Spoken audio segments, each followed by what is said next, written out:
Irish Fairy Tales, Chapter 51. It would be hard to tell of the terror that was in Finn's breast and in the hearts of the Fianna while they attended the conclusion of that race. They discussed it unendingly, and at some moment of the day a man upbraided Finn because he had not found Celt the son of Ronien as had been agreed on. "There is no one can run like Celt," one man averred. "He covers the ground," said another. "He is light as a feather, swift as a stag, lunged like a bull, legged like a wolf. He runs." These things were said to Finn, and Finn said these things to himself.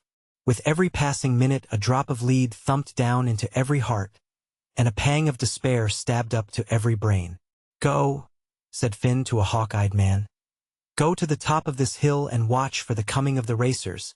And he sent lithe men with him so that they might run back in endless succession with the news. The messengers began to run through his tent at minute intervals calling, "Nothing, nothing, nothing," as they paused and darted away.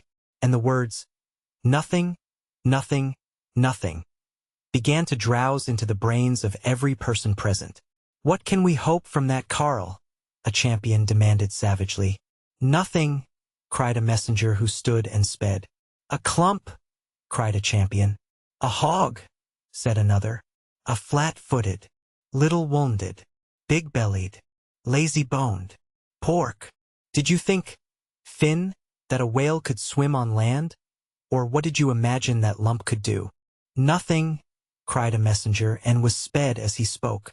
Rage began to gnaw in Finn's soul, and a red haze danced and flickered before his eyes. His hands began to twitch, and a desire crept over him to seize on champions by the neck, and to shake and worry and rage among them like a wild dog raging among sheep. He looked on one, and yet he seemed to look on all at once. "Be silent," he growled. "Let each man be silent as a dead man." And he sat forward, seeing all, seeing none, with his mouth drooping open, and such a wildness and bristle lowering from that great glum brow that the champions shivered as though already in the chill of death, and were silent. He rose and stalked to the tent door.